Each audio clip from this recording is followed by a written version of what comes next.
Good afternoon, everyone. Welcome to the IPA Power Hour on Bring Solar to School Benefits, Challenges, and Opportunities. My name is Megha Hamal, and I am the Chief Strategy and Communications Officer for the IPA. To get started, let's go over some housekeeping items. To reduce any background noise, all participants are muted upon entry. We will be taking questions at the end, so please feel free to submit your questions in the Zoom chat window.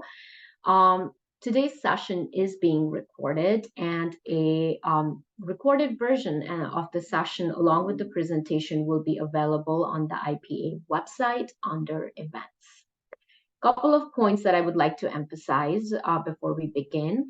The webinar is for general education purpose only and does not represent a legal representation, interpretation, or statement of policy of the IPA or its staff.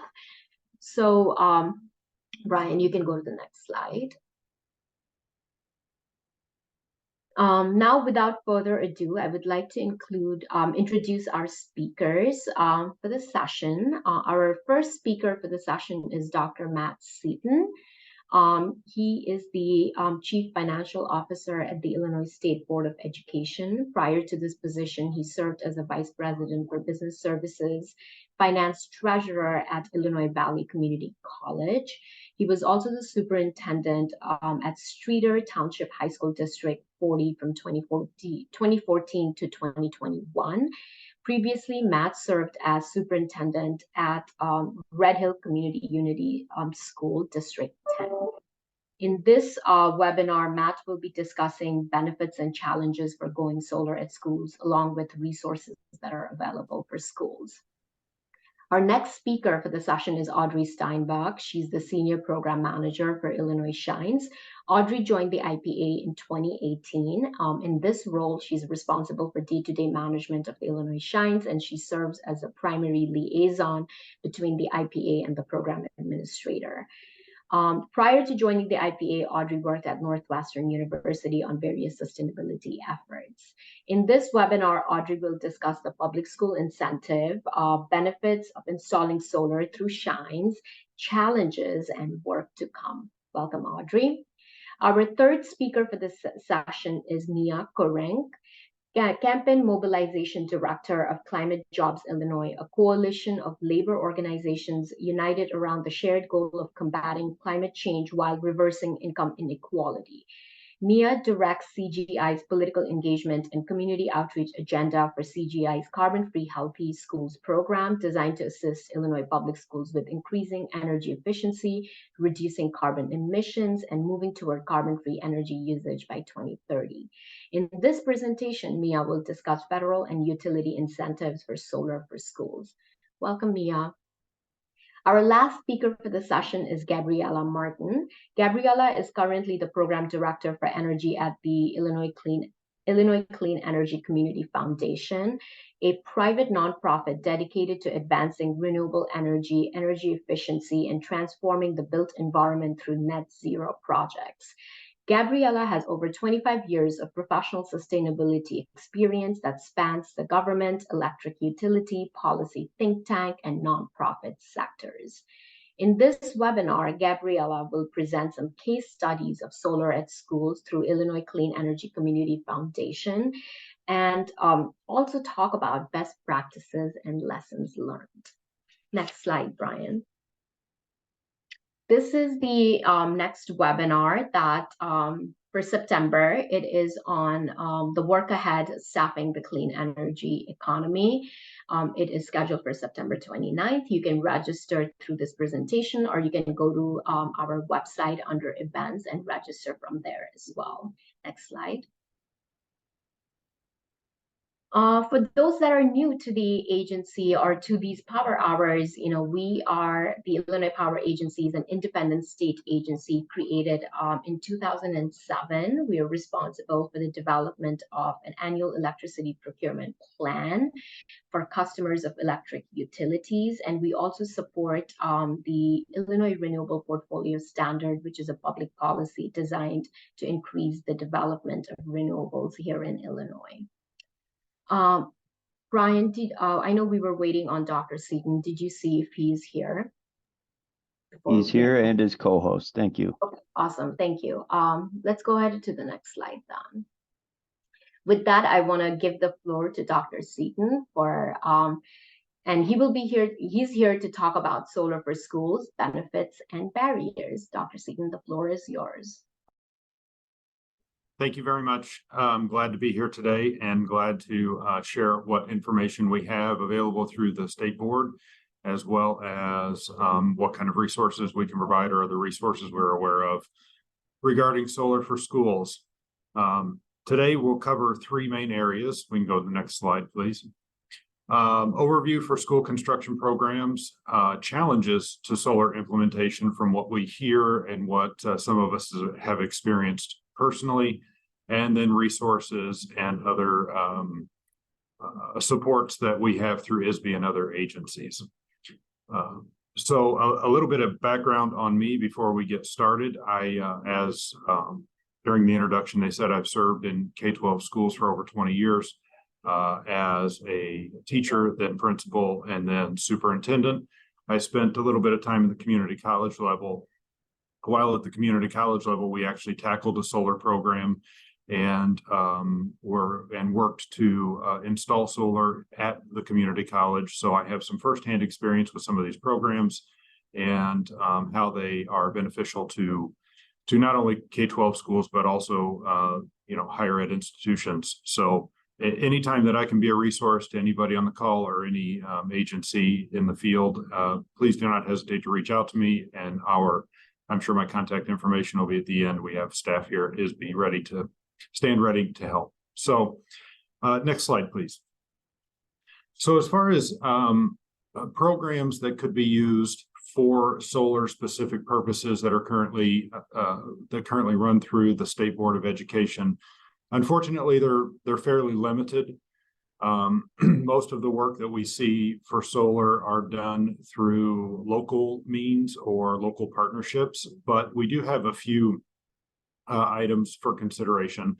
So first of all, any solar installation could be funded through a school energy efficiency project grant. Those were around for a few years between, I think, 2012 and 2014. Many districts took advantage of them to do many different types of energy efficiency, whether that be windows, HVAC units, solar installations, et cetera. I think one district even put up a wind turbine with one of these kind of grants. So it can be used for new installations of solar and other energy efficiency projects. The challenge with this particular program is that it hasn't been funded since 2014. So assuming that in the future, the General Assembly and the governor would appropriate funds for this program again, we would certainly make this available for solar installations. Another funding stream that is currently funded is the school maintenance project grants. Many of our districts receive these grants. They're a $50,000 grant with a matching component to it. Unfortunately, these are maintenance-based grants, so they can be used for any school maintenance-related matters, which would include the maintenance on solar installations. And then under health, life, safety, because solar installations fall under the code eligible for health, life, safety, you may use health, life, safety funds for repair and replacement of solar installations, but you cannot use it for new installations. One additional funding stream that's getting a little bit of attention this coming budget year for the state is the school construction program.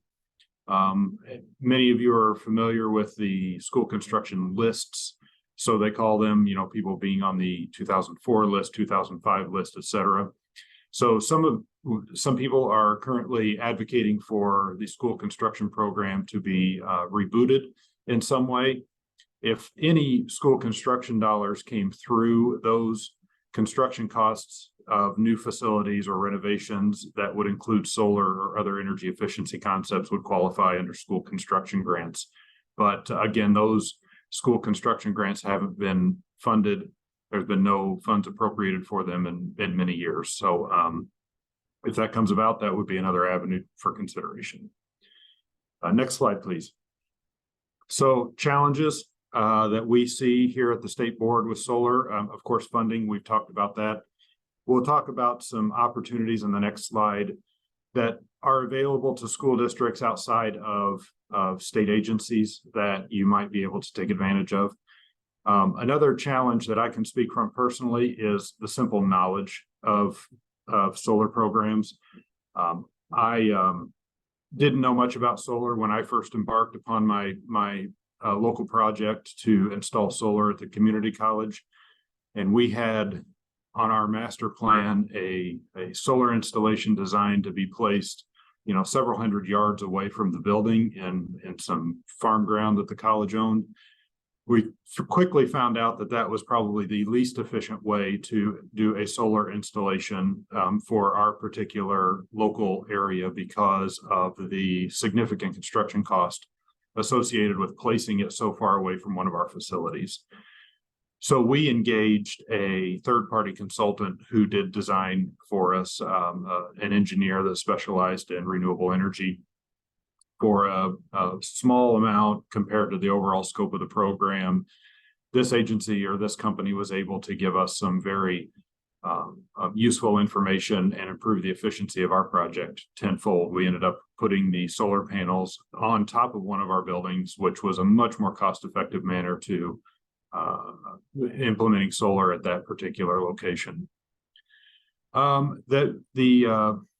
wanted to take a minute to mention that the Illinois Association of School Administrators, the School of Business Official Association, and the School Board Association all have partnered with a company to create what's called the Illinois Energy Consortium.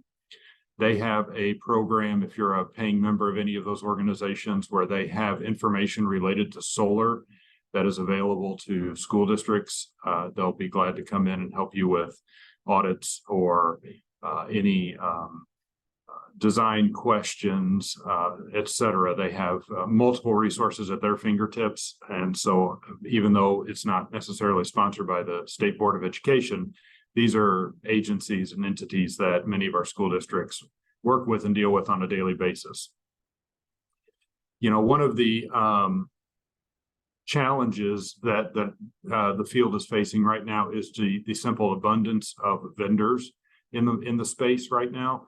There are a number of solar vendors out there, and each one of them have some different approaches to the way that they would install solar and the mechanisms or the programs that they offer for schools in the solar space.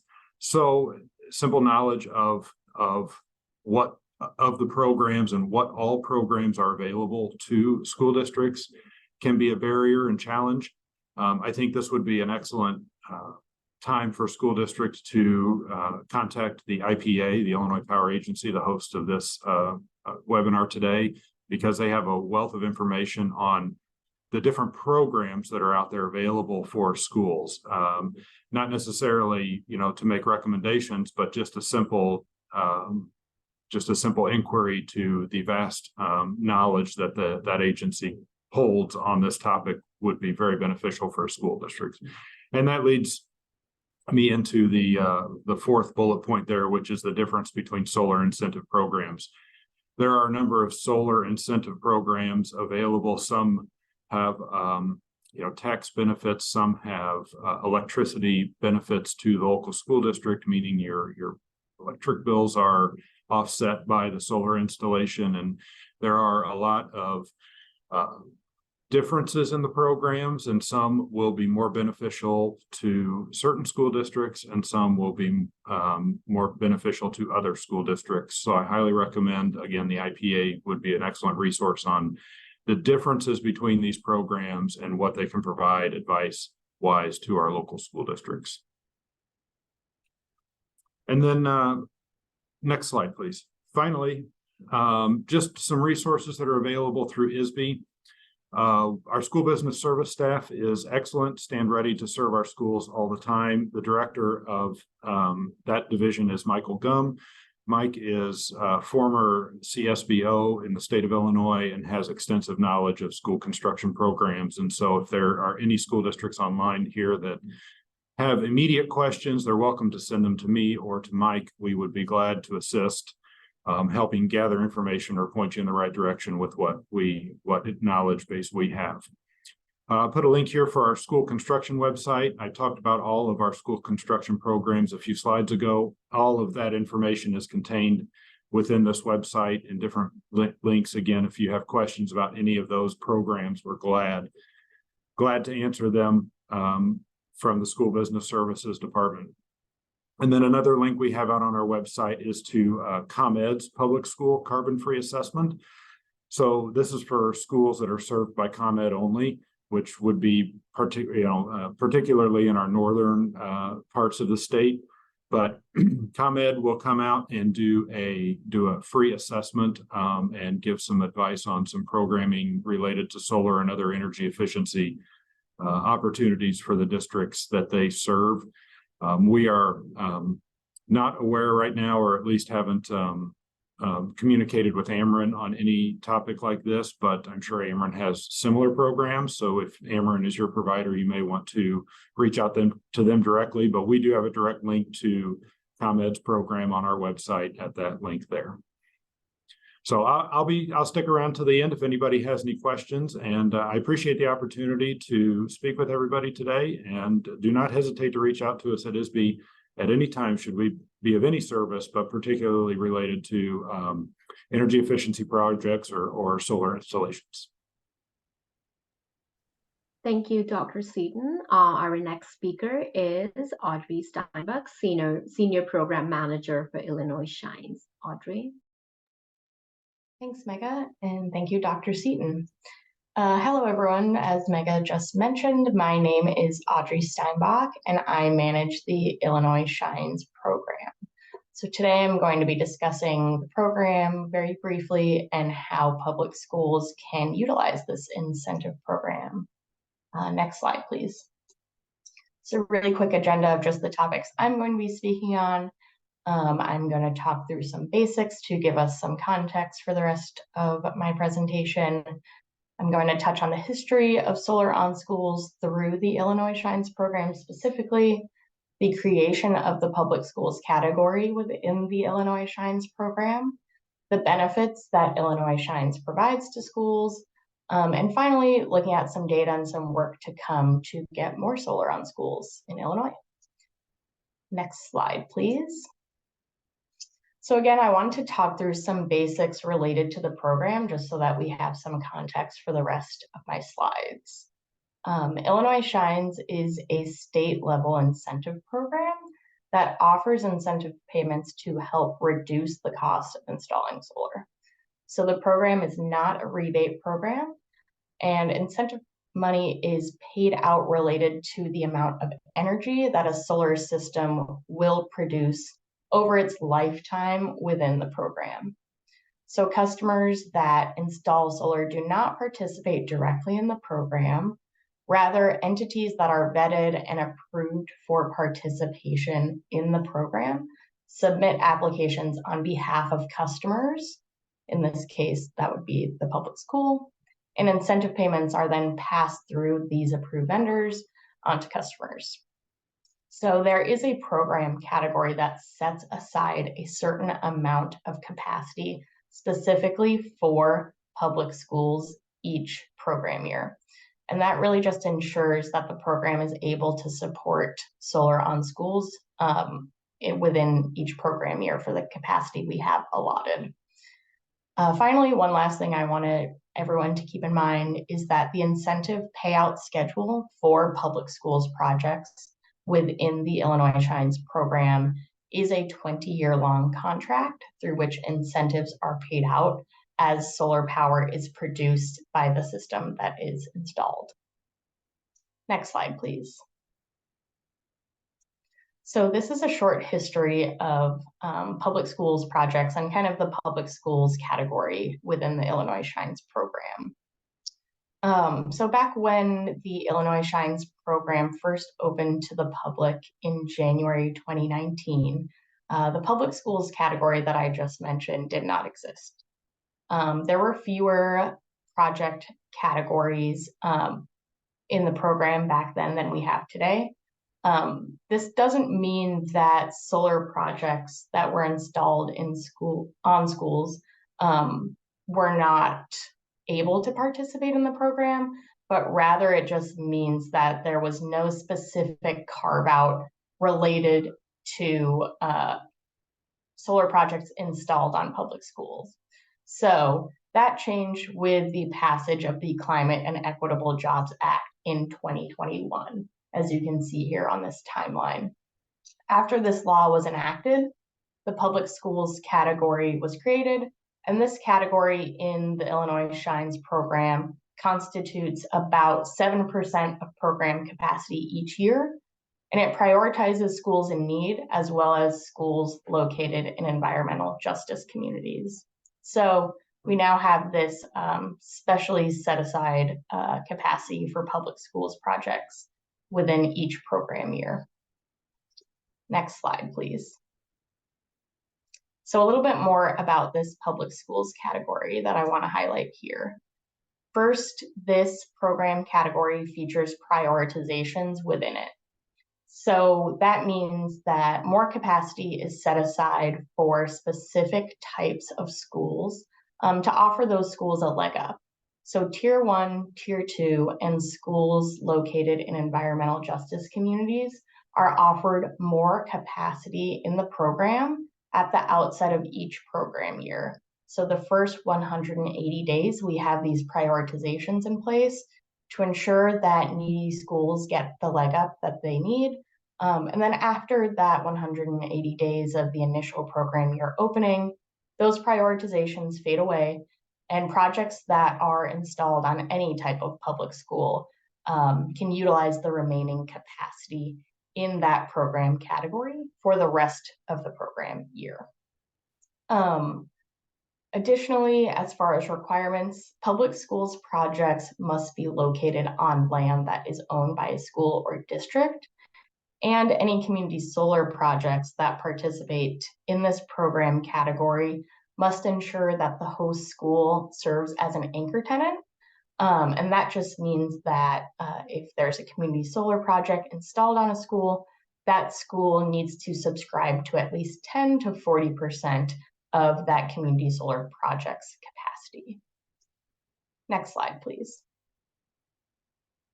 So as I mentioned, the incentives from Illinois Shines help kind of bring down the cost of that initial solar installation, but I did want to touch on other benefits to installing solar on schools. There are several ways that a solar installation can benefit a school.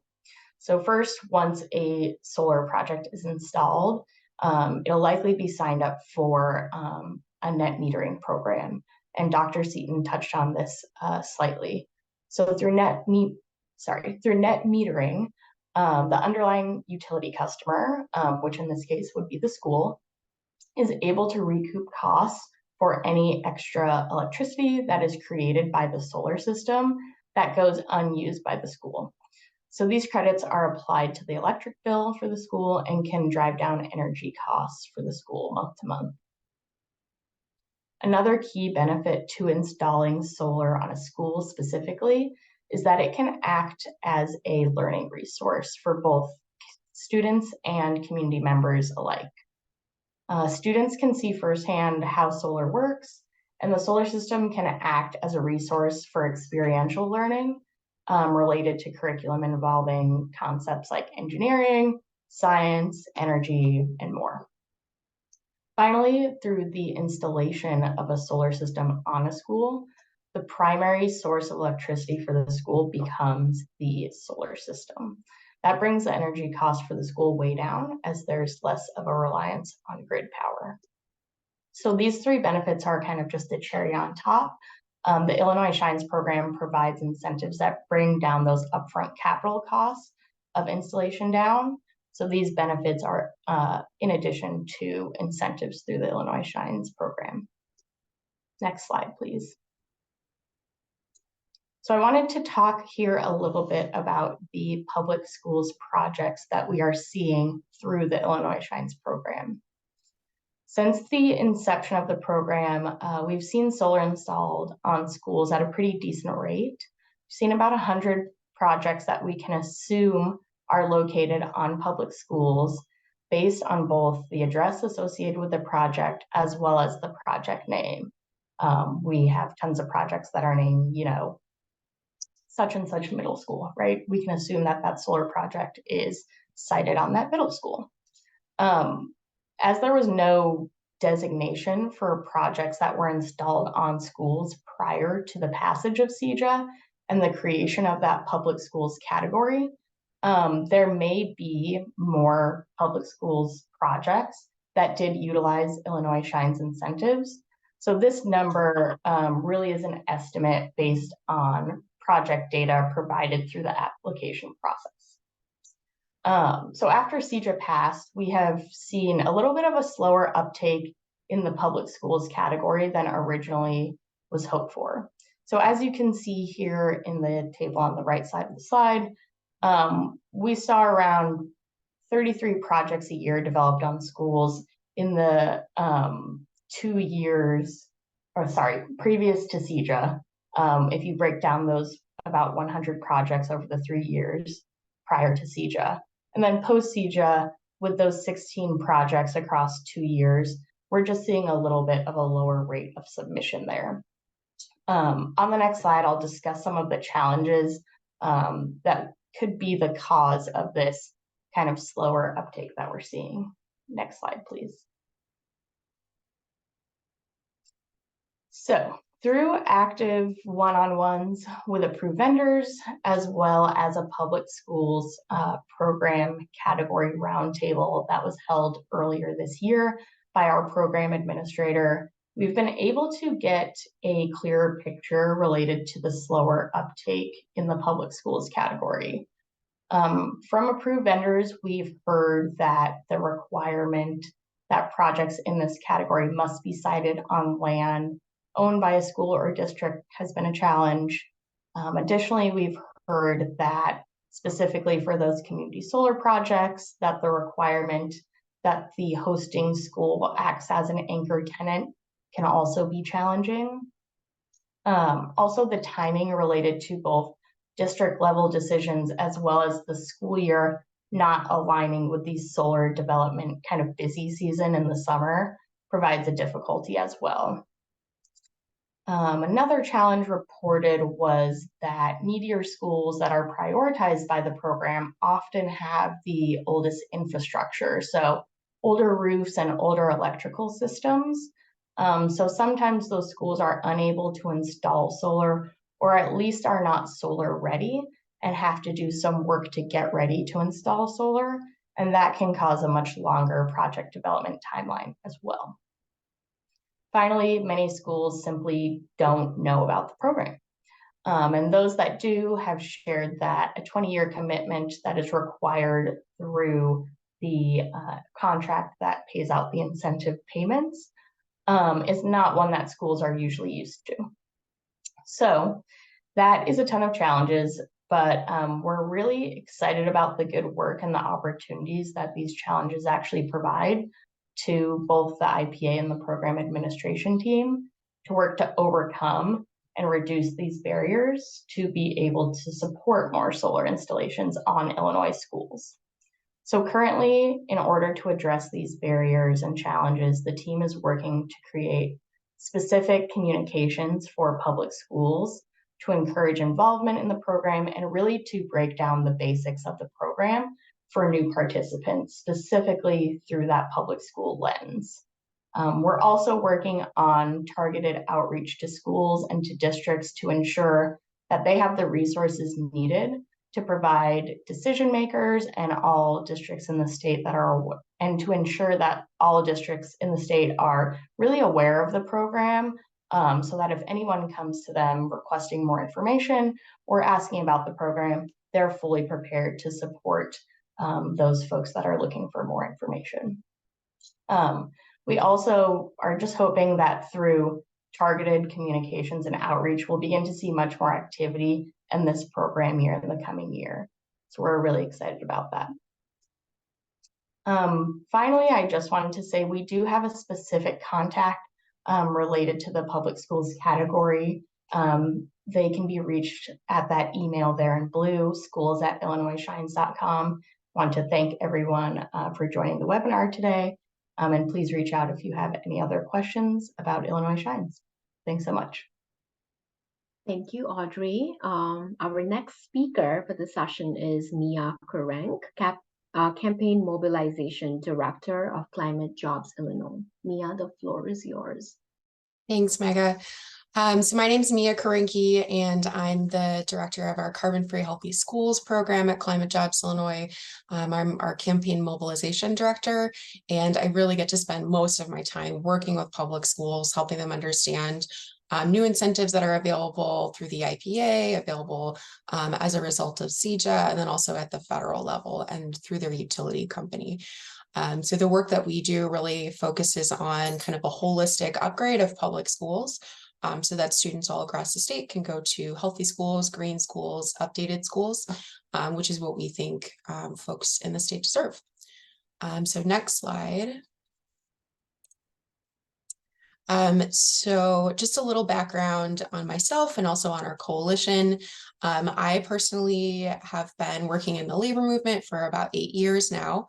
I started out working with teachers unions and working with teachers individually, helping them to improve their working conditions, helping them to secure good wages and benefits for them and their families. And I heard a lot from folks about the conditions of public schools in the US. So I worked in Washington, D.C. and actually was able to support school districts all across, or teachers unions in school districts all across the country. And resoundingly, not a surprise to anybody in this call, we heard that schools are not in great physical shape. And so one of the ways that we can help upgrade schools is by making them more energy efficient and by installing solar power. So that's kind of the basis of the work that we do. I joined Climate Jobs Illinois, which is a statewide labor coalition, about 1.5 years ago. CJI was created ahead of negotiations for the Climate and Equitable Jobs Act. We're made up of 12 different labor organizations all across the state who are really interested in promoting green and healthy communities and creating jobs for folks in clean energy. So this is just kind of a quick overview of what we do. And again, my focus really is in working with public schools because that's kind of my wheelhouse. So next slide. All right, so I mentioned that we run kind of the statewide carbon-free healthy schools program, and a big component of that is solar. So I think, Dr. Seaton and Audrey also, kind of hit the nail on the head in that a lot of schools really don't have the energy background, right? I didn't have the energy background to understand how all of these different programs, overlapping programs work. I think, solar energy sounds great in theory, but I think really understanding the different benefits on a financial level, on a community level, and how the different programs intersect is something that is, can be a little intimidating. And so that's part of what we help schools to work through. So when we're talking about solar energy savings, there's a couple of different, just kind of like benchmark numbers that I want to go through, and then we'll talk about how all these programs fit together. So one of the key things, we've worked with schools, we've worked with solar developers, we've worked with community advocates all across the state. And in Illinois, solar power system payback, so the time that it takes you to recoup the initial investment for putting those solar panels on your facilities is 10 years or less. That's a pretty good rate of return for a very large investment, and solar is a very large investment. Additionally, starting in 2023, so just this year, there are new federal incentives that can cover 30 to 50% of those solar costs in the form of a federal tax rebate. And we'll touch on that a little bit more, but that's just kind of an overview of where the solar market as far as incentives is at right now. So next slide. Thank you. So one of the reasons that we wanted to look into this, in addition to the community benefits, in addition to the environmental benefits, we really want to help schools save money on their utility bills so that that money can be brought back into the classroom. So we commissioned a study with the Illinois Economic Policy Institute, which is out of the University of Illinois. And they found that the average school district in Illinois could save about $6 million over a 25-year period if they invest in solar and energy efficiency. So this is a huge number, right? And it's something that schools, I think, know about at the high level, but being able to put a dollar amount on it, I think is really helpful. This is a great opportunity for the district to reinvest in the community and in the schools. Next slide. So how do we do that, right? That's great. How do we save all of that money? How do we make the investment? So I'd say the first program is the Illinois Shines program that you all heard about. That is a great program. We really recommend it to schools. We help them, figure out how to find an approved vendor, how to move forward with the REC contracts. We advocated for the carve out for public schools when CEJA was passed. I can't say enough good things about that program. The second part, and this is actually in the chat right now, this is a great question. How does a federal tax rebate benefit public schools? That's a great question. Until 2023, it didn't, right? So we have these clean energy tax credits that are worked into the federal tax code that benefit developers, they benefit homeowners, they benefit businesses, but up until this year, they did not benefit public schools because schools don't pay income taxes. So there has actually been a change, and we'll talk about this in a minute, to the federal tax code through the Inflation Reduction Act that actually makes these credits available to public schools for the first time ever through a process called direct pay. And we're going to walk through how it works because it's going to be something that is a little bit different and might be kind of new territory for schools in that they've never had to file, annual income taxes. But like we talked about, this is a great way to cover solar costs by stacking it with the state incentives. And that can cover 30 to 50% of the costs. And then additionally, when you're looking at how do we stack these programs, there are some competitive grants that are available at the federal level. And then there's also some really incredible utility rebates. I know one person flagged the distributed generation rebate that ComEd offers. That's a great program. That's something that schools should be thinking about slotting into their kind of solar financing picture. So next slide. So we talked a little bit about the Climate and Equitable Jobs Act. That is the bill that created that carve out for public schools. So that's kind of the state program that incentivizes, or the state law that incentivizes solar. And then next slide. On the federal level, we have what's called the Inflation Reduction Act. So the IRA is a huge bill. There is a lot of different clean energy tax incentives, but there's one piece that pertains to public schools that I don't think is very well understood, but is really a game changer for schools. So in addition to being the largest climate investment in US history from the federal government, the IRA also increased the investment tax credit for solar. So this is that federal tax credit we talked about. And it creates what's called a direct pay mechanism where local governments, including schools and nonprofits without a tax burden, can actually claim a cash payment in lieu of the tax credit. And then additionally, there are bonuses if your school is located in a low-income community, an energy community. So if you're located near a former coal mine, or in a community that has disproportionate impact as far as pollution, those are considered energy communities. And then also if the product that goes into the solar panels is produced in the US, there are bonuses. So that's how we get to that 30 to 50% of project costs being reimbursed. Next slide. Okay, so this I think is an important slide. This is where schools have to think through, this is a new process. How does this work? So this is based on interim guidance that was released by the IRS and the US Treasury Department. So this is kind of the process that you will go through if you're interested in claiming this credit. So first you have project planning, right? We want to install solar on a rooftop. We're working with a vendor. We've figured out what is the best place to install solar. Maybe at this time, you're also applying for the Illinois Shines program, getting all that information in. And then what you'll also do is at that time, when you have all the details of the project, you will submit what's called a pre-filing registration.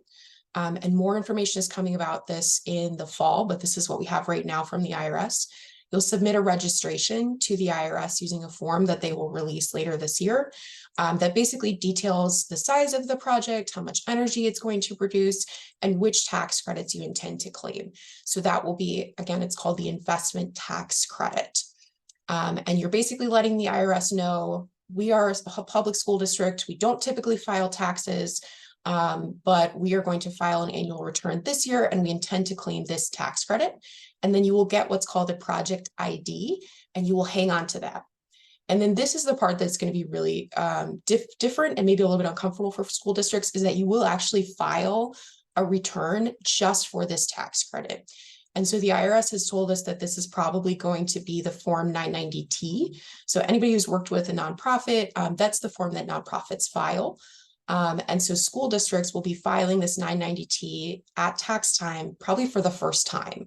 And all that they're reporting is, the information relevant to claiming that tax credit and including that project ID. So there will be a section on there where you will just fill in the information with the project ID and saying we're claiming this tax credit. The rest of it, you should be able to, kind of leave blank because you're not filling in income information.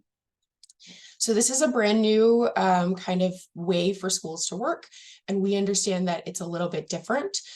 So we're happy to help schools kind of work through this. There's also some really helpful information about how this direct pay program works.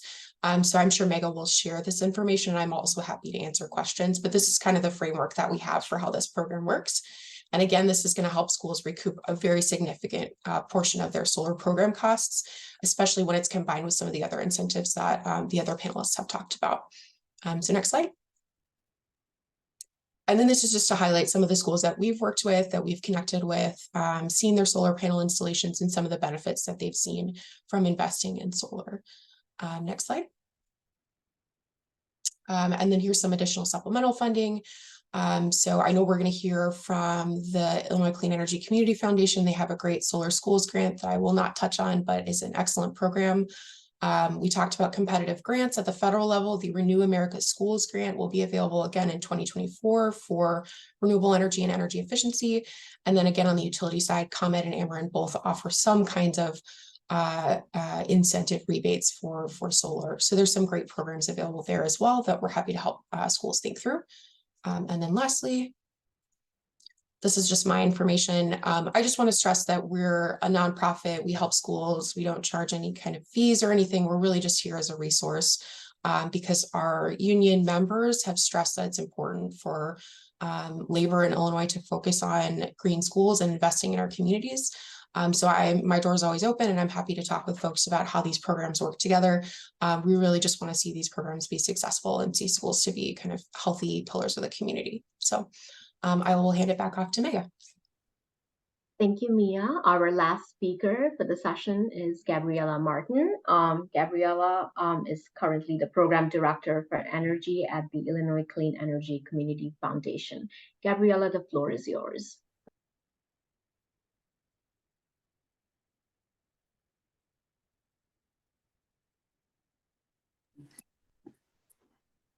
Hello? Yes, we can hear you. Okay. Let's see.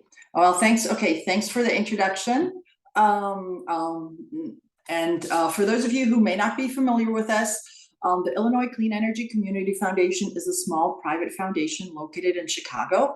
We've been around since the late 90s, and over the years, we've awarded over $340 million in grants to support energy efficiency, renewable energy, and preserve natural areas in Illinois. Next slide, please. So 17 years ago in 2006, we started making grants to for schools to install photovoltaics. Our K through 12 solar schools program funds 1 kW educational PV systems, and it's currently active in 72 of the 102 counties in Illinois. You can go to our website, which is illinoissolarschools.org, and there you can actually see the installations and actually also some of the data. Next slide, please. So in total, we've made grants to over 450 schools to help them install solar. The systems range in size from 1 kW to 765 kW. They include crystalline, thin film, ground mounted, roof mounted, tracker systems, and even some systems, as you can see on the bottom there, where the solar panels are installed as awnings in order to provide shade. Next slide, please.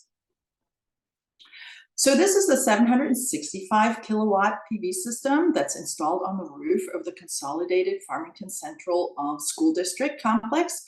The school actually owns this system, and it saves them over $80,000 a year. And based on their initial experience with this particular system, they actually went back several years later and installed another ground-mounted system to provide power to the school. Next slide, please.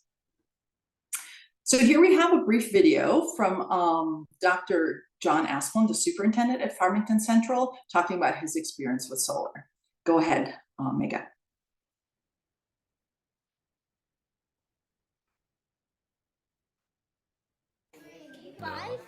Five.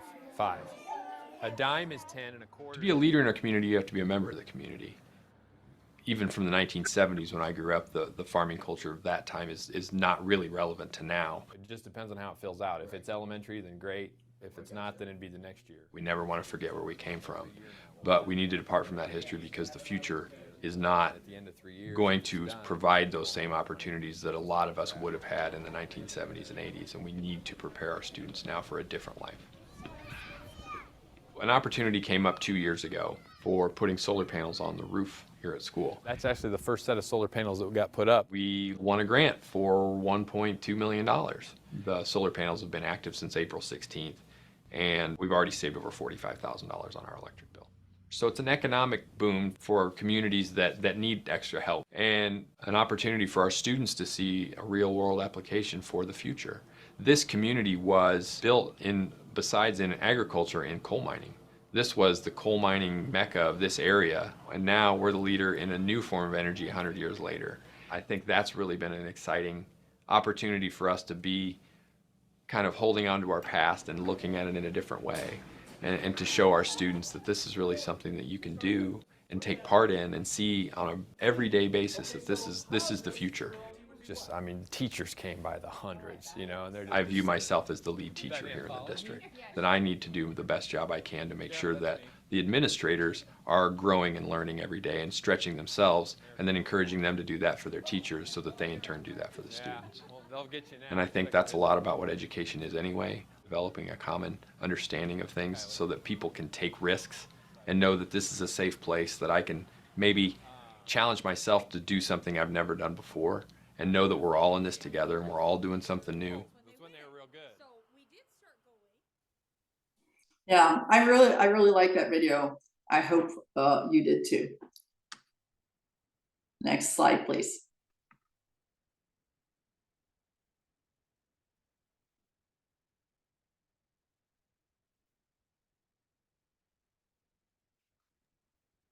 So while the foundation initially started making these relatively small grants for solar, over the years, we progressed to supporting larger and larger systems. And that was kind of parallel by what was going on with individual schools. So oftentimes a school would come to us and get that initial grant for 1 kW system, and then come back several years later and want more support for a larger system, a larger PV system, sometimes even solar thermal or wind.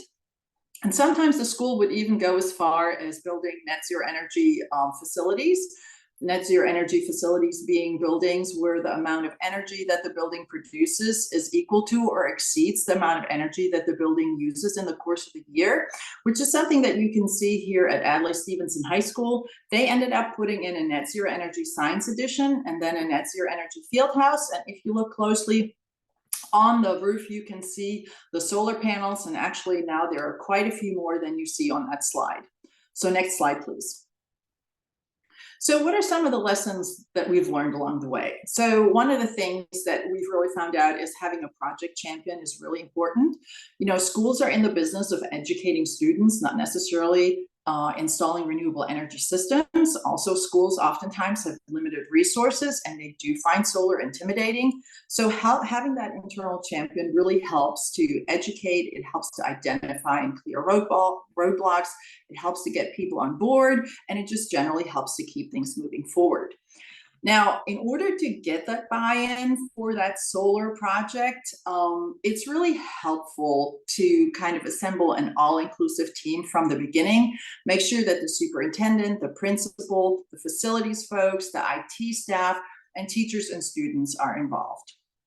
Now, for larger installations, as Dr. Seaton mentioned before, it's useful for a school to consider working with a consultant. The consultant can help with analyzing, their energy consumption, helping them evaluate ownership and financing options, maybe put together an RFP, also identify funding options. But I think it's important for schools to do their research and really find out in terms of a consultant, how many projects they've worked on, what kind of projects, where, how large, and be sure to check those references. Now, it is possible to finance solar projects without the upfront capital costs. That's usually done, we've seen with our schools, by entering into these 15 to 20-year power purchase agreements. But there too, it's really important that you work with somebody who can explain to you as a school what you're about to enter into, what this agreement really means, that you really understand it. Things can get a little complicated, so it's good to have somebody on your side to make sure that you actually do end up with a good deal. Next slide, please. So all around the state of Illinois, we've learned that different electric providers have different rules and regulations when it comes to interconnecting solar, and some of them also take a lot longer than others to process interconnection requests. So as soon as you're thinking about solar, reach out to that electric utility provider and get all the relevant details. Also, if you are a school that is considering solar, talk to other schools that have already done this. And learn from their experience. And we recommend that if you are an installer and you have a potential solar school as a client, put them in touch with other solar schools so that they can really get some knowledge and become a lot more comfortable. If you're a school, you may also want to consider asking for performance guarantees. That is like a minimum generation amount that's guaranteed to come off of that PV system on an annual basis.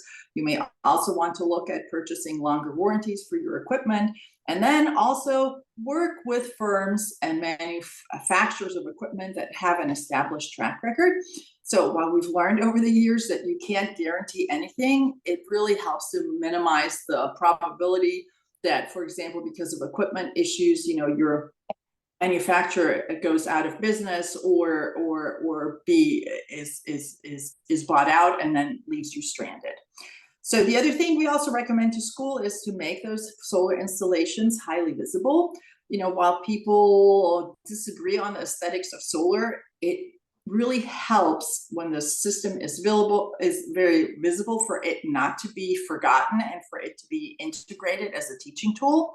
So if the solar panels are entirely hidden on the roof, they're out of sight and out of mind, and that is not a good thing. And I will tell you that I have gotten calls from schools asking for grants, solar grants, unaware that they have a solar system installed on their roof, and that has happened more than once. So next slide, please. So also, it's important to regularly monitor the performance of the systems and quantify the savings. While that's something certainly that the administration can do, we think it's really good if it's facilities and also the teachers and students who are involved in that. If you're a school that owns the equipment, budget for the repairs that either come, with equipment issues or IT issues. What we do in terms of schools that have the smaller 1 kW systems, we recommend that they set about $150 a year aside. For the larger schools that have put in the sizable PV installations, we recommend 1% to 2% of that initial installation cost. So if you put in a system that costs $100,000, put aside $1,000 to $2,000 a year, because the time will come when you're going to need those dollars for repairs, and you want to keep that system operating as much as possible to benefit from all the savings. If you end up doing a power purchase agreement or maybe leasing equipment, then you may not have to set aside funds for those repairs. And finally, make sure that those people who interact with a PV system get the training that they need, meaning teachers, facilities, and staff. These PV panels and systems easily last 20 plus years, but the question is, will your facilities person be around for 20 years? Will your IT person be around for 20 plus years? How about that teacher that initially championed the project? So there's always turnover at the schools, and in order to make sure that the system continues to operate as it should and gets integrated into the curriculum, you have to do training and retraining, and that's pretty important. Next slide, please.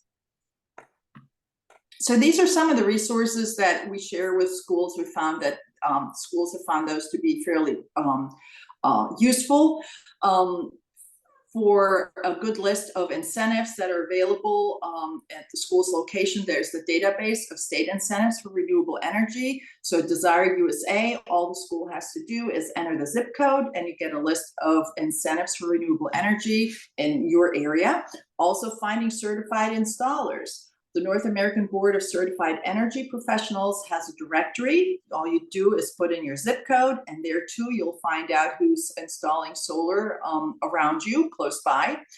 We found it very useful over the years to work with teachers and give them the tools that they need in order to teach about renewables in the classroom. We've worked with NEED, that's the National Energy Education Development Group, need.org, for workshops and also resources that can be useful in terms of teaching about solar in the classroom.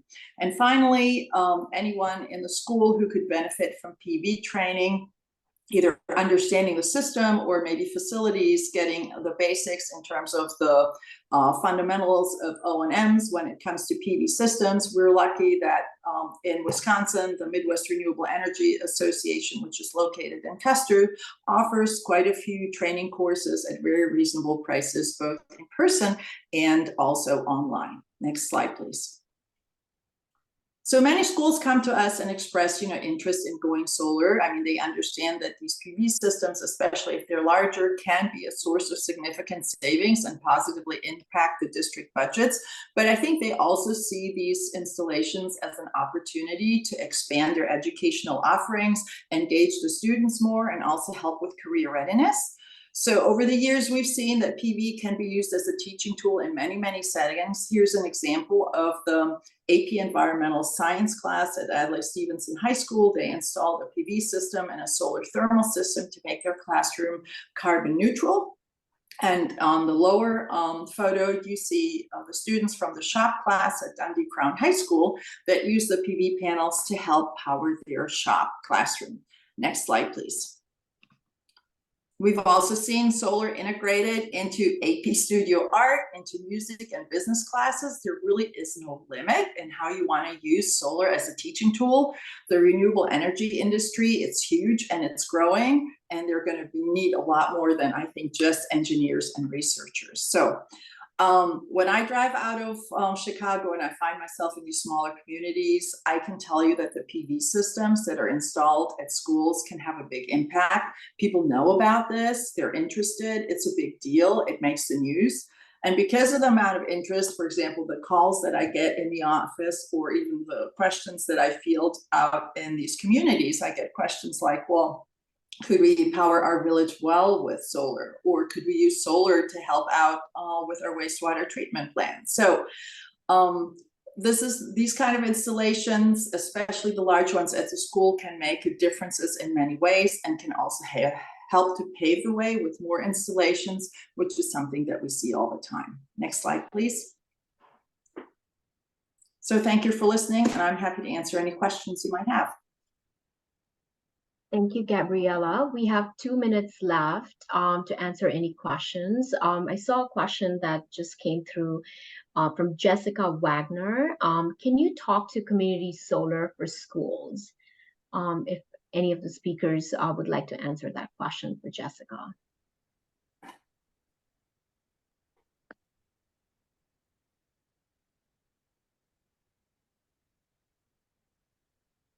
I can take that one. So I did drive most of my presentation related to distributed generation projects on schools, which serve to directly offset just the school's power and electricity usage. Community solar is available to install on school property as well through the Illinois Shines program that is permitted. It's a little bit of a more complicated process, so I didn't want to get into the nuances of that in this particular presentation. But community solar is a setup where there is one larger solar project that utility customers can subscribe to different smaller portions of that larger project according to their electricity appetite or need. So schools can definitely install community solar through the Illinois Shines program as well and get incentives through that for that project. But one thing is that you do have to work with a subscription management or a company that's going to make sure that that community solar project remains fully subscribed. So that's the best way to get the most bang for your buck in terms of incentive payments for community solar projects through Illinois Shines. So that's just a different type of project that's available for schools to install. And more information on those types of projects, if you want to reach out to the Illinois Shines program, we can help walk schools through those types of project installations and what comes along with those. Thanks, Audrey. So it is 1 p.m. Again, we have provided contact information of our speakers towards the end. So if you have any additional questions, please feel free to reach out to our speakers. On behalf of the IPA, I want to thank everyone for attending this webinar. We hope it was educational. I want to thank our wonderful speakers, Dr. Seaton, Audrey, Mia, and Gabriella for providing great resources and information for schools to go solar. Our next webinar will be on September 29th, and we hope to see you there. Thank you all. Have a great weekend.